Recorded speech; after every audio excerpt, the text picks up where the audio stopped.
Hi folks, we are on the Unit 5 Day 3 lesson. This is just a quick one and we're going to look at how to combine the product rule and the quotient rule together. Sometimes we may have a quotient function where either the numerator or denominator is a product. Sometimes we may have the opposite where we have the product of two functions, but one or both of those may be a rational function. You have to use the quotient rule within that. So we're going to look at the first example here, which is g at x equals 4x cubed times ln of 2x over cos of root x. So we're going to kind of lump this together. And if I sort of color code things, we've got the numerator and we have the denominator. So remember that g prime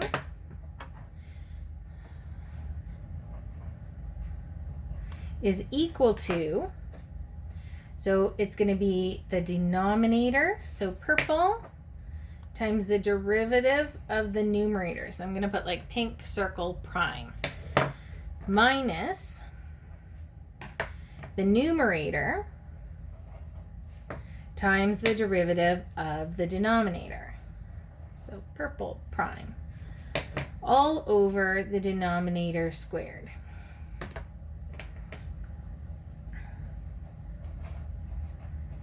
Like that.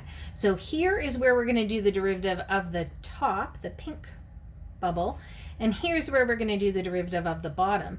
But when you look at the top here, this is going to be product rule. So we're going to need to use the product rule when we do the derivative of the top. So I'm just going to kind of like put an arrow around here.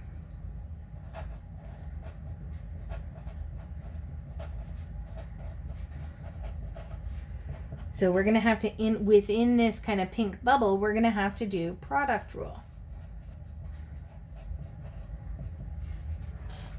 So that's sort of how we're going to break this down. So let's get started finding the derivative of this function. So we've got g prime at x is, so the denominator, cos of root x, times the derivative of the numerator. So here we're getting like right into the big part here. So the derivative of the numerator, we have to do a product rule in here. So maybe just leave that. Minus the numerator, 4x cubed ln 2x, times the derivative of the denominator. I'm gonna, running out of space here, that's okay. So we've got derivative of cos is negative sign, keep that inside angle the same, times the derivative of root x. So remember that that's 1/2 x to the negative 1/2. So now I'm going to go back here, and I have to not forget that this is quotient rule, so it's all over cos of root x squared. Now when I do the derivative of the numerator, I have to do a product rule in this bracket. So I'm going to have the first piece, the 4x cubed, times the derivative of the second. Derivative of ln is 1 over the operand, 2x, times the derivative of the inside part, so times 2. Then that will be plus the second thing, so ln 2x, times the derivative of the first, so that's 12x squared. Now I've got some simplifying to do, but it is just going to kind of be pretty messy here. So where are we looking here? I think I'm going to keep cos root x there. Now inside here, 4x cubed times this stuff, 2 and the 1 over 2, that will reduce. Then I have an x in the denominator, but I have an x cubed out there. So hopefully you guys can kind of see the reducing that I would be doing in here, like the 2 with that 2, and the x in the bottom there. that would leave it with x squared. So that I would end up with 4x squared plus 12x squared ln 2x. Okay, that's good. Then I have minus, but I'm actually multiplying here. So I'm going to take the signs from here, that negative and that negative, and make it a plus. So negative there times a negative here is going to be a plus. And this is just not going to be pretty, kind of no matter what we do. 4x cubed. And then we've got ln 2x. And then we have sine root x. Oh, here we can simplify a little bit. And then we've got 1/2 x to the negative 1/2. This will totally simplify out with that 4x cubed.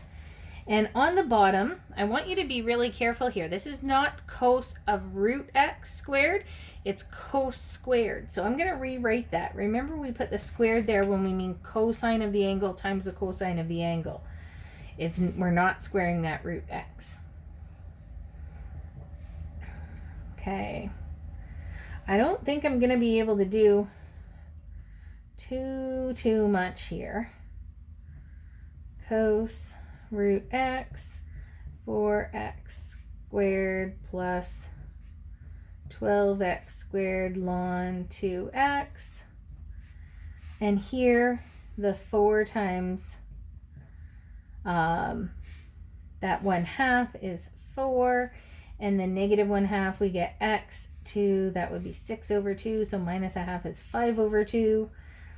And then we'll have ln 2x sine root x. I don't think that it's going to be too helpful at all to try and simplify further. Maybe we could take out a 4. Whoops, this was not a 4 anymore, that's a 2, because I had the 1/2.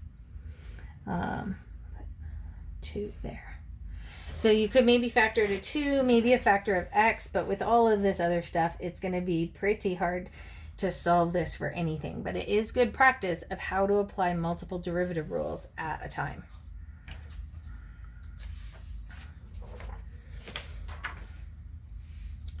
Similarly, we've got here, we have product of two functions. So I've got this times this. But when I do the derivative of this piece, this second piece, I'm going to need to use the quotient rule. So I'm going to kind of do the same idea again. So here, circle that in purple and circle this guy in pink. And we know that y prime, the derivative of this, we would say do the first times the derivative of the second. Then we'd say plus the second times the derivative of the first. So this is just kind of like a framework for us. But when I do the derivative of this pink bubble here, this part here, I'm going to need quotient rule. So all of a sudden that derivative of the second is not just an easy peasy thing. You have to go back and do the whole quotient rule when you're doing the derivative there. So we can do it. We'll start off dy dx. So we've got our first factor. So sine 3x. Now I'm going to do times the derivative of this thing. And when I'm doing the derivative of this pink bubble, I need to use the quotient rule. So I'll do the denominator, e to the x squared, times the derivative of the numerator, which is negative 10x to the 4th, minus the numerator, negative 2x to the 5, times the derivative of the denominator. So that's e to the x squared times the derivative of that exponent, so that's 2x, all over the denominator squared. And this feels like so much work that you think, man, I must be done, but you're not.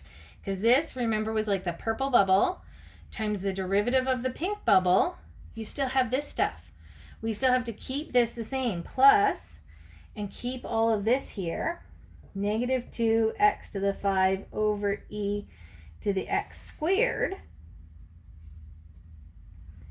times the derivative of this piece. So derivative of sine is cos, keep the angle the same, multiply it by the derivative of that exponent. Now we've got a big job of simplifying. So here I'm going to look at a lot of stuff, and I think that I can probably work some stuff out here.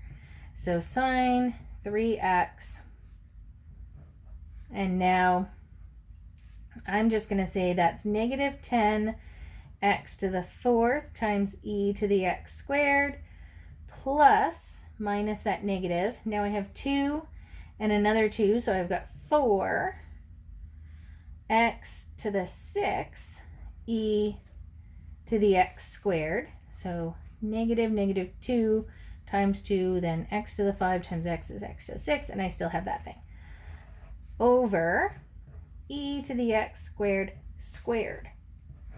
Whew.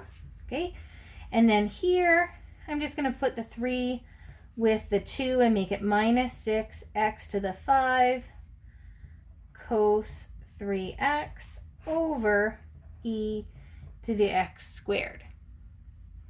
Now I have some good news on this piece,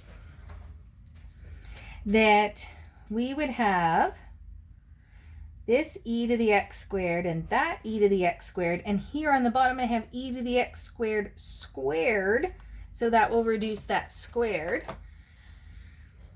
and I'll have just 1, which is actually a common denominator, so not so bad. I'm going to put all of this on the top of a common denominator with e to the x squared, because this sine 3x is going to multiply in. I've got common denominator.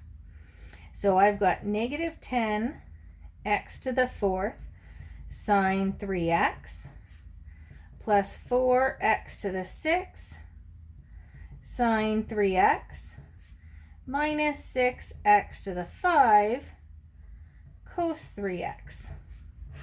So then I definitely can factor out a little bit. I'll factor out a 2x to the exponent 4, negative 2x, I suppose.